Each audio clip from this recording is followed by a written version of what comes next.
Well, today it's stage 10 in the Tour de France. Welcome to Eurosport's coverage of what is the penultimate stage before the riders face the massive mountains that lie ahead. Today, on the 160 kilometres from Bergerac to Cahors, there's only 3 fourth category climbs to contend with. Durand is in the yellow jersey. He took that in convincing style yesterday in the time trial, and the rest will have to do something serious today if they can rest it off his shoulders. The stage then covering 160 kilometres from Bergerac to Cahors.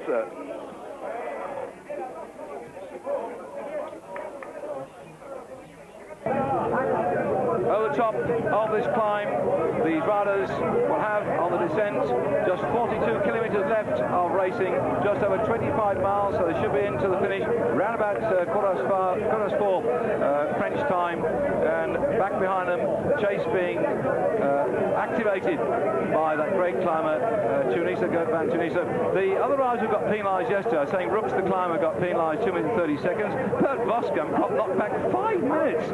5 minutes for pacemaking, so it must have been a naughty boy and sat on the wheel for an awful long time. Let's see who's going to get this one. I think they're going to roll over the top. I don't expect them to race this one. They're all helping each other out. The points will be shared amongst them here. They're not too concerned about the King of the Mountains jersey. This will certainly make sure that nobody else can climb up the classification. I'm just having a look now, because I think Bortolami is not too badly off on the King of the Mountains classification, so he's already got one of the climbs earlier on, and a full fourth place on the second climb, and the bunch then splitting up behind them under the pressure of lots of riders trying to jump across now to get themselves a stage victory. A quick look then at the King of the Mountains competition. In the points one, first of all, Bergerac-Cahors still leads, 203 points to Martinel's 157 points. In the King of the Mountains competition, Peter de Klerk has 51 points to Cabello's 30. Kipucci is in third spot with 28 points. So none of these leaders up here are going to really trouble him on that section of the competition. So Bortolami got that one from Hodge and Durand in that order.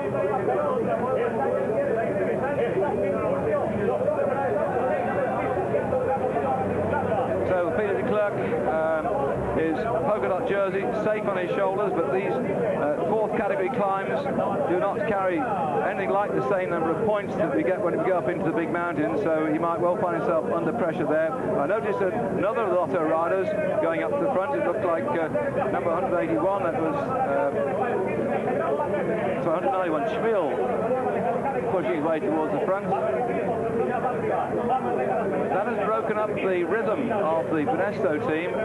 Tunisa there, the fellow with the flowing locks, looking back, and Benesto coming back through again. They were jumping around on that climb, but they couldn't get away. Benesto's come at them, and they've got to reform and start driving it on. It may see the paint on the roads there. We can't read what it is. Actually, that was some political statement or initials of some description. It may even be a trade union or political party's initials. I came through this morning. They were out there with little vans, the local council, with black roller paint, and they were rolling the black paint all over the road to take out the white lettering to stop them getting some advertising. They left the names of the riders as the group now go up this King of the Mountains. They left the name of the riders intact. They weren't bothered about that, but they blacked out the statements or the initials of the political parties and or trade unions that I spotted on the side of the road, so they wouldn't be picked up by a helicopter, as you see now. So all that work during the night, so we trafficked out there with the paint. It all came to nothing when there must have been about half a dozen of these little yellow vans, and the yellow Renault vans with the flashing lights on top, and workmen out there in their day-glow outfits painting the road to make sure that the television cameras didn't pick up the thing. You see that car park down there? That's where all the people had parked their cars and they walked over the top to watch the riders come up the King of the Mountains climb. There wasn't many places where they could park the cars, so they made a car parking space at the top, and in they went, and people just were. Early this morning, 3 hours before the riders were due to go through, they were carrying their picnic chairs and their little esky boxes, those refrigerated boxes with their food inside it, the bottles of wine and so on, and the little tables. They were carrying them over to the vantage points to make sure they could see the riders and not leave it too late, otherwise all the best spots would be taken.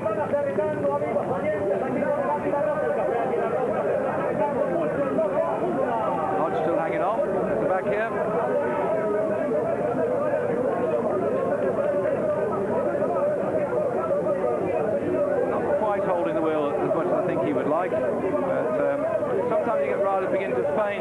struggling and we're inside the final 25 miles, so he'd probably be sort of saying, well, look, I'm not all that good, lads, at the moment, so just let me have a rest at the back and I'll come back and help you. Alternatively, start to attack him on the final run-in. All will be revealed in due course on this Eurosport's coverage of the stage 10 in the Tour de France. The big mountains there ahead tomorrow. Hodge at the back here, well, not had many successes in recent years. Best placed for the third in the Giro del Trentino in 1991, and the second place in the World Cup last year in the time trial, the Grand Prix National, was probably one of the best rides he'd done for a long time. Last year he had some injuries as such and wasn't feeling too well and was out of the sport for some time.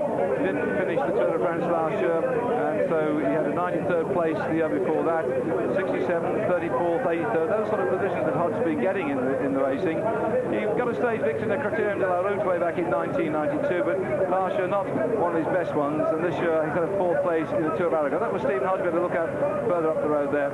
And the Gewiss beginning to move on the front here. Well, they're only going to be sat here, surely, to try and slow things down a bit.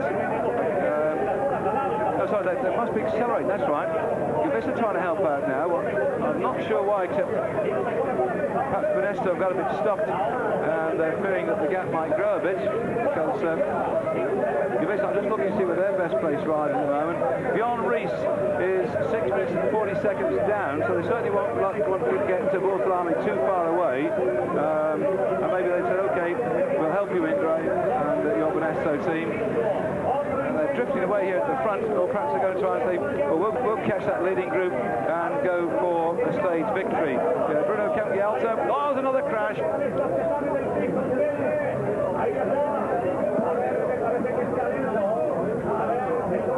This looks a typical touch of wheels, bang, bang, down they go. Thierry Marie getting up, grimacing with the pain.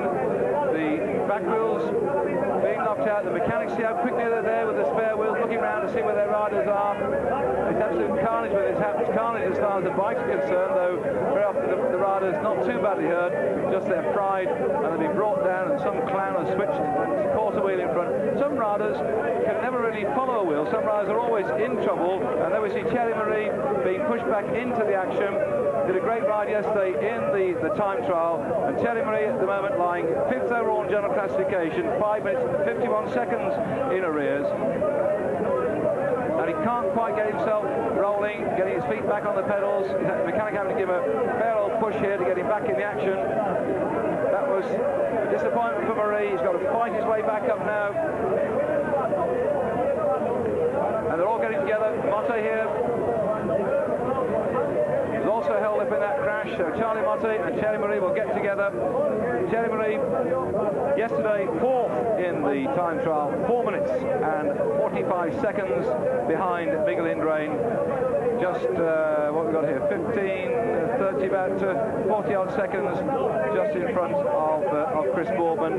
He came very good towards the back end last year, towards the last part of the time trial yesterday, did both Chris Boardman and Thierry Marie. So I said, watch these lads drop down the hill. Let me take you through sort of what happened yesterday.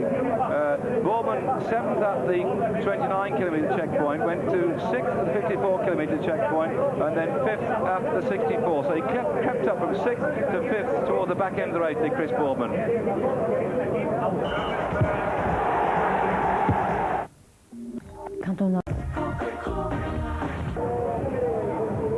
Jean-Claude Clotti on the back of this three-man group was the first rider to break away from the main pack, then closely followed by Chiesa and Hen, which is just up in front of him, and they're chasing after the four leaders, Bortolami, Hodge, Serpellini and Durand, and they're making quite a good job of it at the moment. The gap is coming down bit by bit. Big Christian Hen for Telecom, normally a lead-out rider for Oliver Ludwig, so he's probably been given a little freedom today to hound down the brakes. Let's see if he takes. He's certainly been doing a bit of work in the group, so they probably said to him, OK, you can nip off then. And there we are, inside 25 kilometres to go, and the leaders already passed through that point.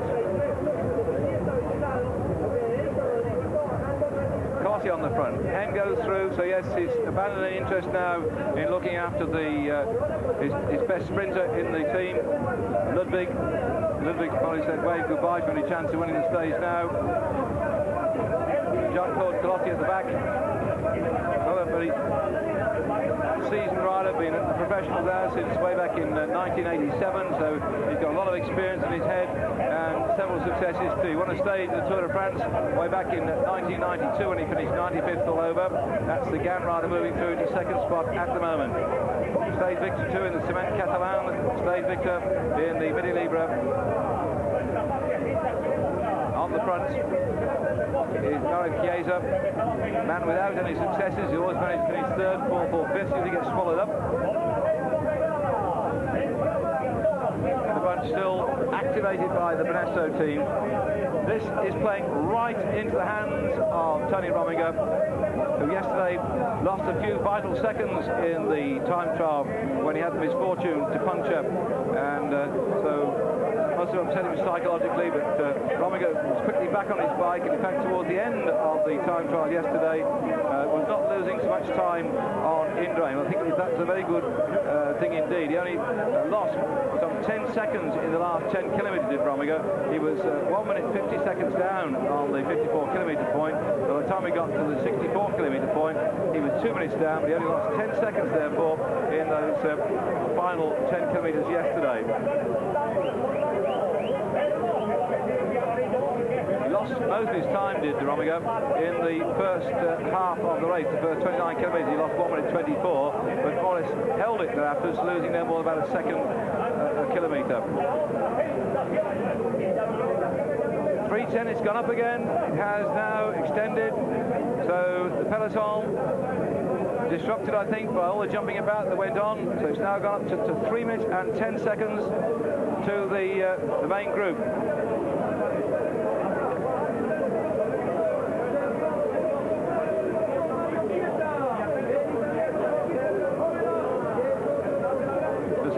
Wide open stretches, not wide roads themselves, but very straight roads that they'll be heading onto shortly, and then they'll be hoping they can see the gap coming down on the men in front. It won't be long before they can see some of the following vehicles anyway down the road. That puncture that happened to Rominger yesterday happened at just the 29 kilometre point, just before we went through the time check. So really, let's say he lost about 20 seconds, and it's a rather slow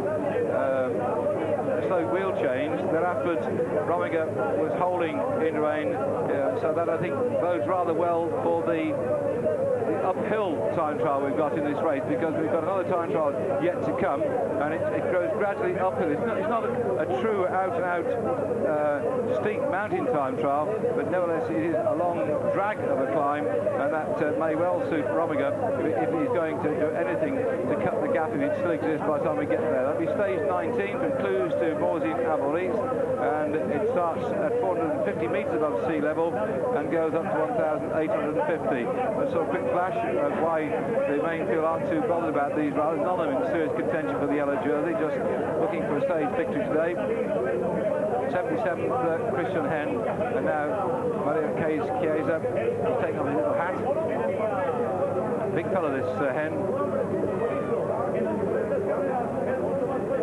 That uphill time trial, covering 47.5 kilometres, rising to a height of 1,850 metres. It's 1,400 metres of climbing. Well, Roger said that it wasn't the real steep one, it's just a long gradual grind, but I think that may well be okay for Indurain, but Rominger, I think, will be relishing that one if he's still close to Indurain. Let's hope he is, for the benefit of all the people following the race, and us, the press as well, on television, because we'd like to see a nice head-to-head, and we may still get one when we get to the mountain. Inside 20 kilometres to go for our four leaders then. They went away after 7.5 kilometres had been covered. We've now got 140 kilometres under their belt, and they've done all bar 7.5 of those kilometres have been done by these four men in the lead.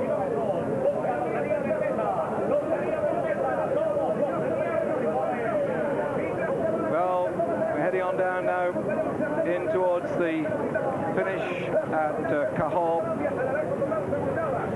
And we've seen on our screens some of the beautiful medieval castles that are in this neck of the woods, the fortified towns, and also there's some lovely prehistoric caves further back. This race went through, as they came in towards Salah, they went through a place which is well known for its stalagmites and stalactites that lays east in Dordogne, lays east, A-E-Y-Z-I-E-S, and in there they've got these beautiful caves with these stalactites and stalagmites hanging from them.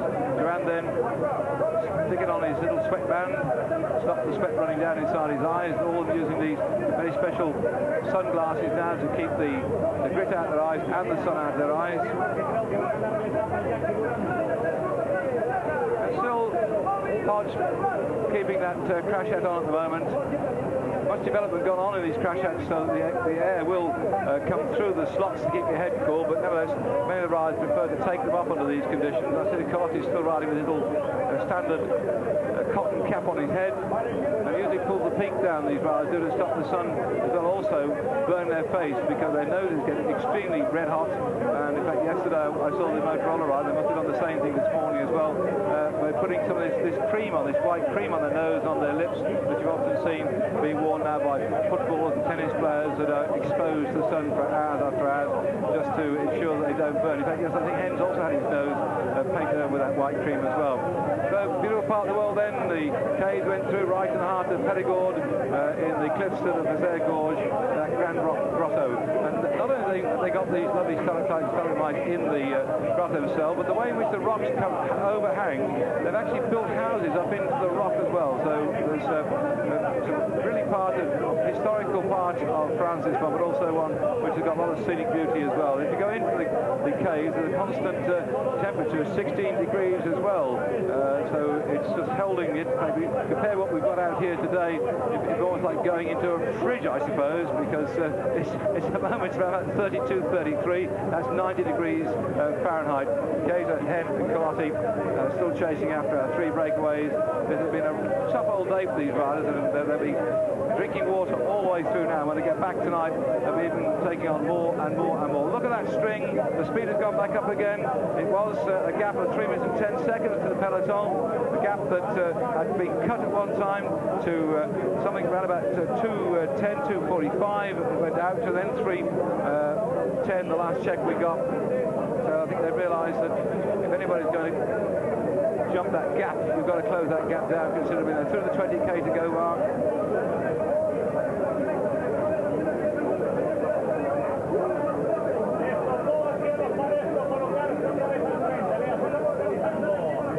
Still looking for that bunch and can't see any sight of the teams who will be looking for a stage victory today. We've got 4 men up in front here representing Festina, Mappa Class, Lamprey and Castorama. Well, the Lamprey team have already had success with Serrada. There we are on your screen, 16 kilometres for this little lot to go. So with the main field just through 20 kilometres, 4 kilometres separate them. I think they're not going to be caught, well, I think not, you don't know this game, by the main group. So the success could go to any one of these 4 or the fast-moving threesome that are trying to come up to them now.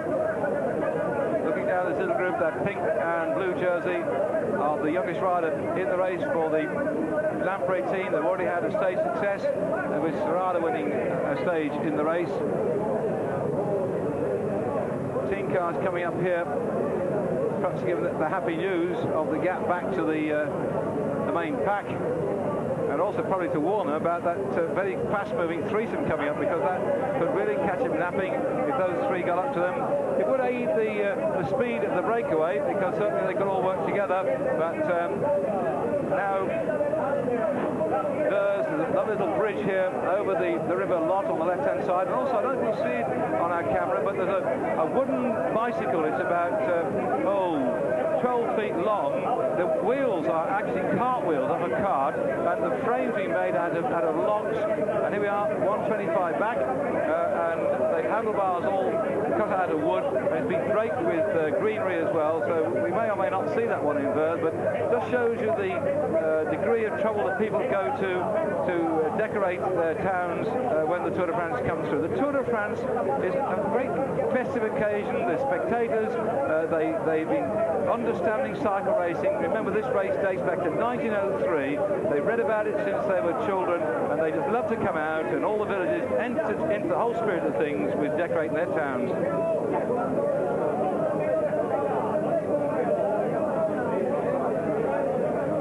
Banesto still chasing down those 4 leaders who have a lead about 1:25 on 3 chasers, and this main group probably just inside 3 minutes back now, but looks like it could be all over bar the shouting, because the leaders somewhere inside 15 kilometres to go, and this lot still ran about 3 minutes behind them.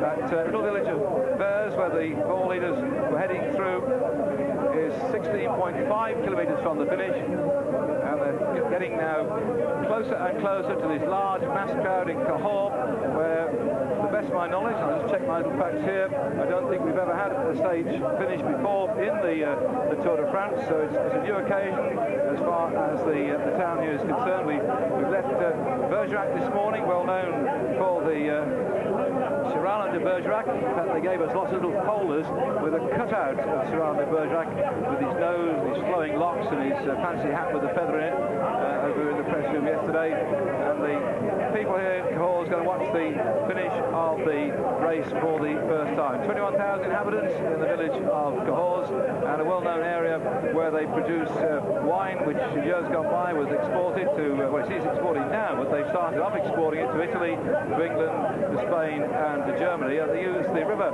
Lot as a waterway to get it out of France and on the boats and over to the various customers they've got. Another area that's been absolutely beaten to death, and these 3 riders try to catch up the leaders by the various wars.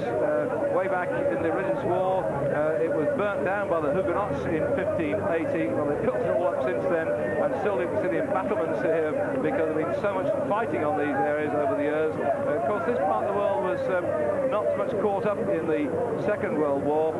Certainly was way out in the First World War. The Second World War, it's all fought more up in the north of France than down here. So their fighting goes back to the Middle Ages, and that's why there's so many castles down here, because that was the way people build thumping great buildings with moats and big ramparts around the outside to defend their territories. Oh, he's off! He's gone on the front now. This is the fellow who had the crash a bit down the road there, so it obviously hasn't affected Vermeer's enthusiasm for trying to do something today. He's saying, right, I'll get my own back now, and he's gone away off the front of the main group. So we have 4 men in the lead, 3 chasing now, 1 on his own, and then the main peloton as the Chazelle rider starts to attempt to close that gap on the leaders. There you can see the overhanging rocks on your right-hand side. Some of them are even bigger than that further back down the course, where they're building houses right underneath the rocks that have been cut away over the centuries, initially by the water gushing down from the glaciers, and then now by the erosion from the wind and the rain, and then it's just set it so they can actually build houses underneath the rock without any fear of anything falling down on yourself. And so this is the man who crashed down the road now for Chazelle MBK, trying to close up that gap on the 3 men. Very bold attempt as far as he's concerned, because these 3 riders are just not hanging about at all.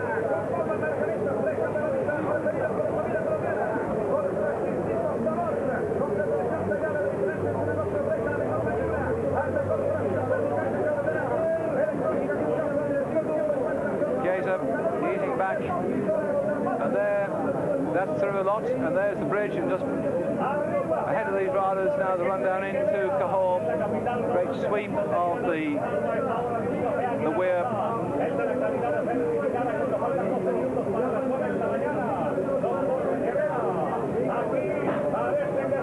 Not going as well now. These riders must be very tired.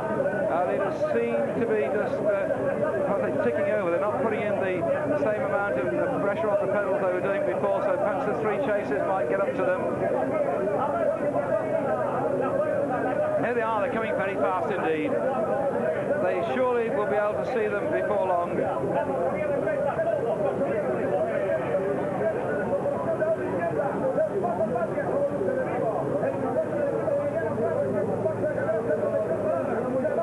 See the shadows on the road. 1 minute and 1 1 second the gap. The sun almost overhead, beating down on these riders. And Blackboard telling them what the gap is. They'll know 3 men are coming up quick. Once they got the information about Vermeer, who's also trying to close that gap. A bit difficult though for one man on his own, I thought, to get up to the 3 and then for them all to get up to these 4 in front. It is really going to be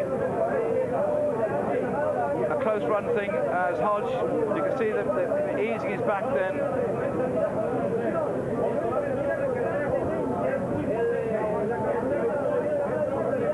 Now they've got him back again, so I thought it was a lone attempt as far as he is concerned. Vermeer,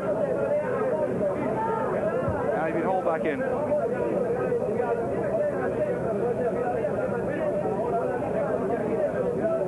Shows a lot of courage though after that terrible crash that he got stuck in.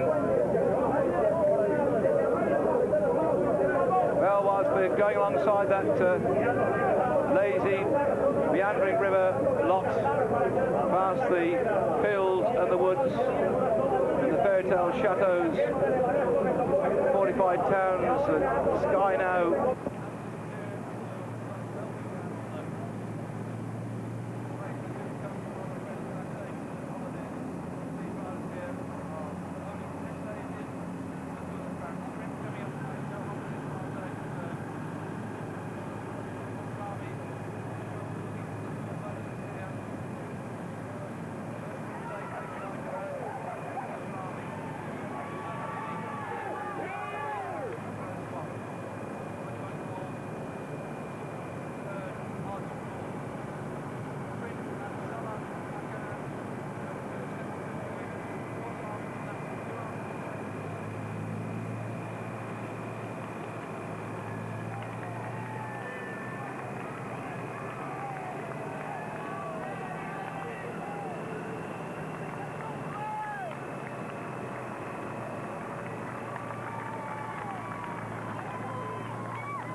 Taking yet again a third spot, and Hodge back, not bothering to contest the sprint. That may be his tactics. Hodge has not been active in the sprints, and now the team manager is saying a few words. I think look, he said, get on with it, come on, get on. There are 3 men coming up, and I think he wants a bit more action from these 4.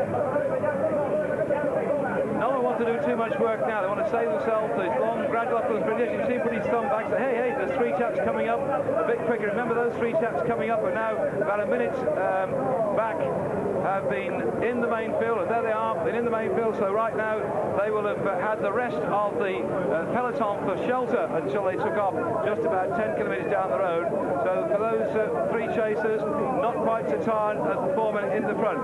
Now you can see the Pulte colours on the front, because Abdul Jafarov for the Pulte team desperately wants to get some more points in the competition. Let's look down on the victors so far in the Tour at various stages, as these riders at the front still head on in toward the finish. 5 kilometres to go. Abdul Jafarov won the first stage. There we are, confirmation that Durand, Bortolami and Serpellini at Bergerac-Cahors, the victors in the Tour so far. Abdul Jafarov, Van Poppel, GBMG, Cabello, Minali, Bortolami and Durand.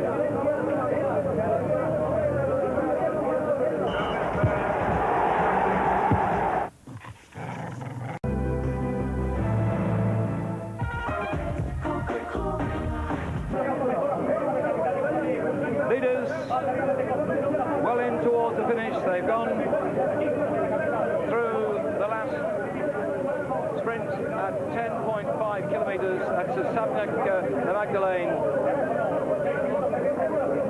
There, the chasers have gone through the 10-kilometre point. The last time check we had was a gap of some 1 minute and 1 second. Well, I think it's now come down to inside a minute, according to my unofficial time check. The gap is now inside a minute, but I'll wait and see if that's confirmed by the officials.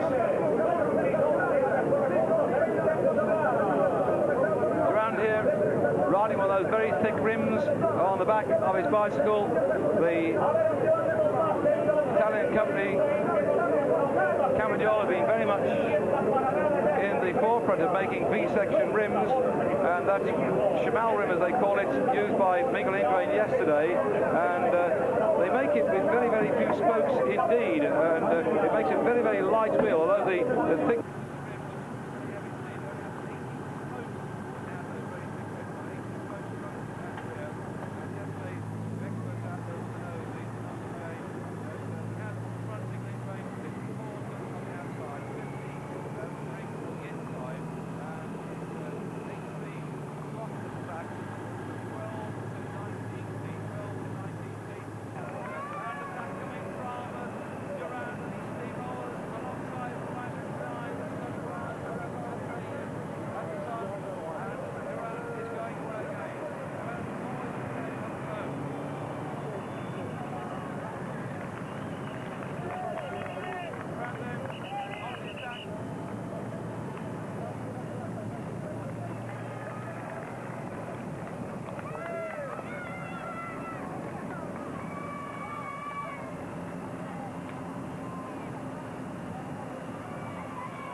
for Castorama. That traditional, typical style of him holding on to the brake levers, his flat back, his big legs flying round. Durand is an expert at these sort of tactics. This is how he wins races. This is how he gets his championship. And right now, the chasers, as he goes up towards the 3 kilometre to go mark, the chasers then have to regroup themselves, and unfortunately, of course, some of the chasers back there will have been absolutely tired out by the 160 kilometres of racing today. There, the devil is on the side, waving his trident in favour, I think, of this attacker, because everybody likes this man, Durand. He's got tremendous courage, tremendous guts. He's looking back over his shoulder to see where the group has got to behind him, but unfortunately, of course, he can't see through all the traffic, so he's just got to bury himself at the front. Coming up then towards the 2 kilometre to go mark, let's hope his legs hold out, because as you turn round into the town, there is a long climb up to the finish, something like a kilometre or so of a gradual climb. And when you think then that this is coming up towards the 100-mile point, and they went away just after 5 miles have been covered. Durand has been in the leading group then for some 95 miles.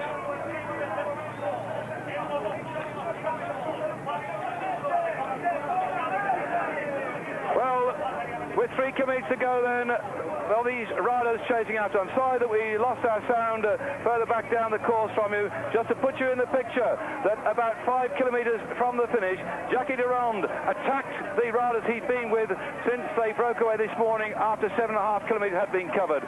Durand left Bortolami, Hodge and Serpellini to their own devices, and in fact they're now being swept up by 3 chasers. Hen is in there, Colotti is in there at the moment amongst those chasing group, and they begin to close up, but this man really has opened up a sufficient gap which might take him on to the finish. Sorry about that loss of sound to viewers back there, but I think and hope we solved the problem now, and what we're going to see is, I think, a very excitable town at Cahors, who's never seen the Tour de France finish here before, and the French champion is riding in his typical style. Look at that, 1 minute and 12 seconds, there's no doubt about it. Durand has got this one stitched up. It's going to be a brilliant victory for him. He won the Tour of Flanders in 1992 in a similar style. He went away with Wegmuller and one other rider quite early in the Tour of Flanders. They stayed away. All the rest of the big hitters thought, oh, we'll catch this bloke. He's only been a pro a couple of years, but we'll get him all right. And they didn't. He just dropped Wegmuller on the last climb of the day and did just what he's doing now, just steamrolled in toward the finish to win that one. He did the same thing in winning his 2 championships of France. Twice he's won the championship, and these riders we had a quick look at behind, now over 1 minute down on the champion of France. Absolutely tremendous. The people here can see the French national colours, blue, white and red, thundering along still at something in excess of 25 miles an hour. The race has been going along at a fantastic average speed today.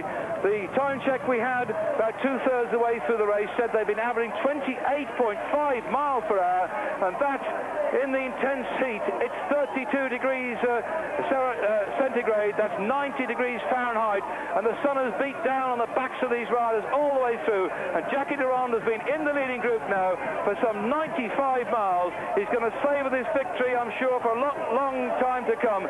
He surprised everybody with his victory in the Tour of Flanders, and then he took the National Championship of France twice in succession, and he's a sort of rider who's always prepared to have a go, and therefore he doesn't get all the victories he'd be seeking, because he gets caught up by the fast-moving peloton in toward the finish. We've seen him try to do this twice already in the Tour de France this year, and he's failed. This time he has succeeded. The move was a good one when they went away after just 5 miles of racing, and for once in a while Jackie Durand has now come over the line in first place. He tries his tactics, sometimes it comes off, more often than not it doesn't. It did in the Championship of France twice, it did in the Tour of France, it did in the Grand Prix of Iceberg, and this time in the Tour de France on stage 10 from Bergerac-Cahors, 160 kilometres. Jackie Durand takes first place on the line. You can see the spectators hanging over the barriers, applauding the French champion, and now the sprint comes from behind, and Chiesa is trying to get himself a second place. There, Jean-Claude Colotti, good sprinter from Gann, is just behind him. Then Christophe Hen in the pink colours, but Bortolami goes round him. Does he get chopped in? Our camera's gone round because these two riders here in front are still left over from that breakaway group. Serpellini on the right-hand side in the pink and the blue, and Hodge there. Hodge looking for second. My mistake. We've forgotten about those two men that hadn't got caught by the heaving group as up the climb comes Bortolami, who got shelled out. Serpellini, the young 21-year-old, now going away from Hodge. Hodge, who didn't ride too hard in the time trial yesterday, Festina rider, hoping for a victory today. He might get third place, but the youngest man in the race, Serpellini, takes second. Hodge behind. It's going to take third, or is he? Bortolami comes up to him, but no, Hodge just gets it, or did he? From Bortolami, then Hen, then Jean-Claude Colotti. Chiesa, another of those escape artists coming up here. This is a day we knew that people who like to throw down the gauntlet were going to have a crack. Not always do they stay away, because a big bunch often gets them together just before the finish. And here, sweeping in toward the finish, that long uphill run. No sign of Abdul Jafarov in the green at the moment. In fact, Young just seemed down there about 4 or 5 back from the front. Perhaps today then he'll be conserving his strength for tomorrow and the big mountain yet to come, as Francis Morrow for Gan team is on the front. Just behind him Sferrada, and zigzagging all over the place. Ludwig's coming off the wheel as well for Telecom in the pink and white. Ludwig starts to go for it. Sferrada in the pink and blue. Abdul Jafarov in the green has come right to the front. Is he going to get this one? Abdul's cutting across, and once in a while Abdul just beats the pack ahead of Sferrada. Martinelli was in there, and Ludwig. So the main field home, there's the yellow jersey across the line. Indurain keeps that yellow jersey. None of those breakaway riders were any great threat to him at all. The threat will come tomorrow when we tackle the big climb up into the Pyrenees. The sun now right overhead on his right. You see that lovely old castle building there. Say this is where they had the big fights during the 100 Years' War, and many of these castles built for those particular occasions still standing today. Nobody's found their way to the top of a vantage point. In fact, when I had a look inside it, it looks absolutely like a shell, that castle. Perhaps one day they might mend the tower and people can climb up and have a look at it. Well, 4:05 on our watch here in France, and so that means they're well ahead of schedule. They weren't expected to come in here till about 4:25, and Durand here showing his elation to the crowd. What an actor, what a man, what a showman, and what a ride.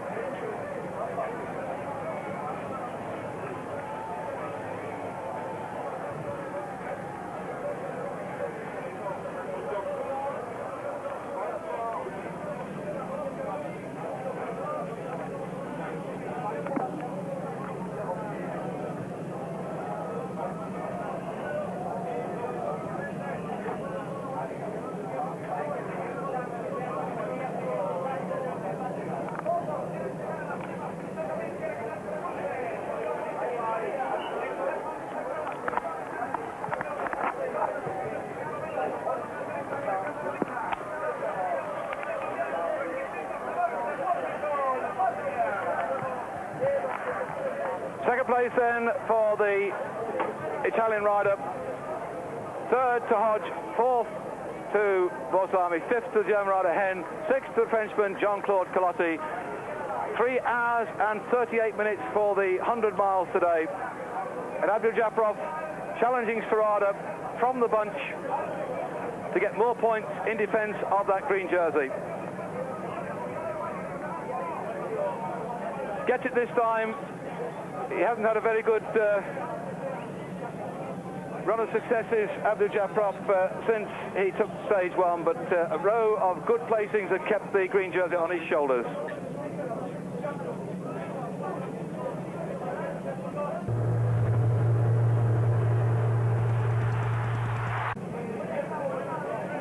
This wonderful old town of Cahors and that lovely bridge there across the lot has seen its first ever finish of the Tour de France. You're looking at an action replay of the sprint for the main group to get in across the line behind the victory of Jackie Durand.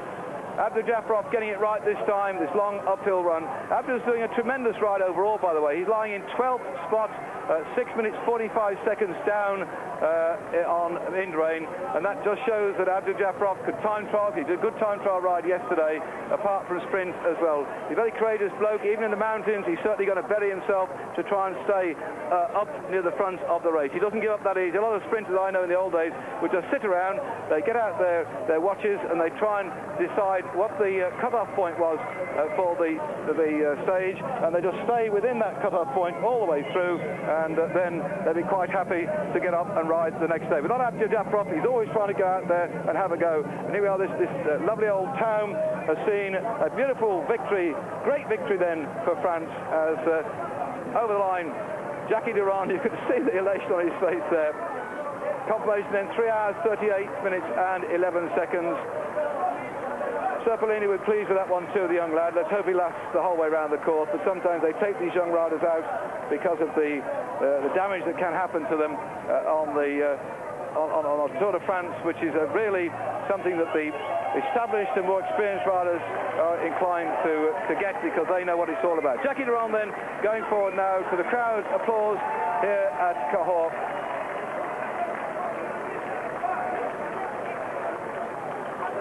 Flowers for victory, the kiss that goes with it.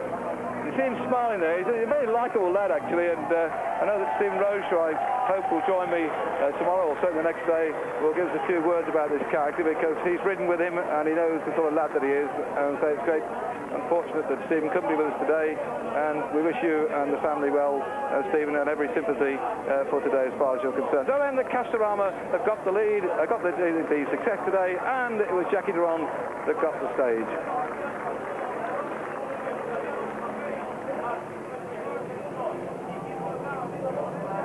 Well, 21,000 people live here, and a lot of them turned out today to watch the finish of the stage. Bergerac-Cahors taking his green jersey yet again. He's been constantly in the lead on the green jersey competition. That's the one points based on the finish across the line every day. He won stage 1. He's had second stages. In stage 6 he got a second place.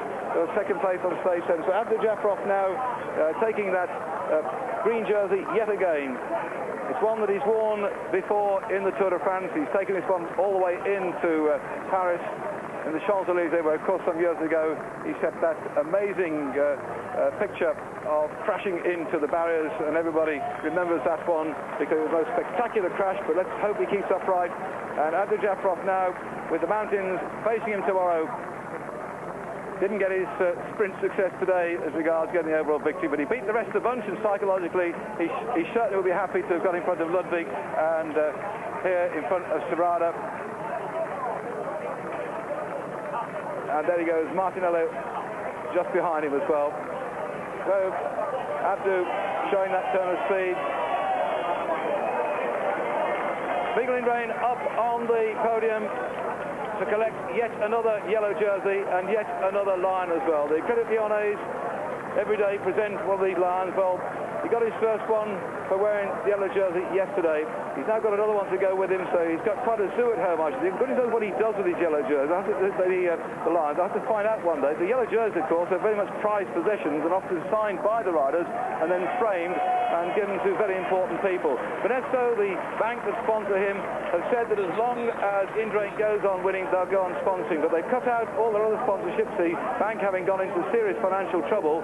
So they have decided that they'll keep sponsoring this man, though, because he brings them so much good publicity. What a cracking ride he did yesterday to take the yellow jersey. He's still in yellow today.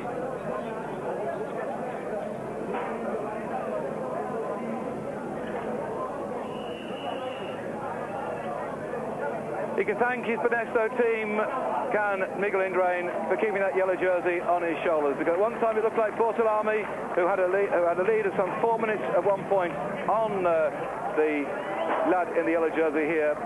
Miguel Indurain was going to challenge him for the jersey today. You can see there Bortolami, 4 minutes and 37 seconds down on general classification. Was a great threat, but Banesto did a wonderful job to pull back that gap. Rominger still at 2 minutes and 28 seconds is in second spot. Here, the King of the Mountains jersey for Peter de Klerk. and tomorrow we start going up the climbs where the big points are at stake. On the smaller climbs we've had so far, the third and fourth category climbs, he's been consistently there to score enough points to take that polka dot jersey and keep it right the way through. But as soon as we start climbing on the big stuff tomorrow, then the points are far greater, and you can imagine the whole category climb gets 40 points for first, compared with the fourth category climb that we've had today, where there's only 5 points for first place. Peter de Klerk then, in the King of the Mountains jersey, he said he's very philosophic about it. He knows that when the big mountains come, he's not capable of getting up there over the top in first place. He'll do the best he can to hold on to that polka dot jersey. Jackie Durand, another man who would say, no, I'm not a great climber, will be, I think, happy he's got his stage success before the hammer goes down and they start the big climb tomorrow up that slope towards the finish at the edge of the Pyrenees. Wednesday stage on Eurosport then, taking the riders right up to the Lourdes Hautecam. That's the 11th stage, Wednesday the 13th.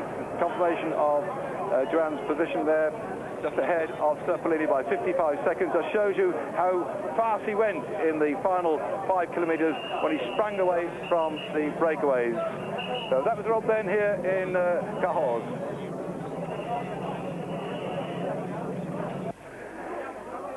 The stage from Cahors to Lourdes Hautecam, taking place on Wednesday the 13th of July, will be the first big showdown as they hit the mountains. We've got a climb of 1,160 metres at the end of the stage, which covers in all 260 metres from Cahors to Lourdes Hautecam. That's going to be a tough one. The first day that Indrain will have a serious threat from the mountain climbers.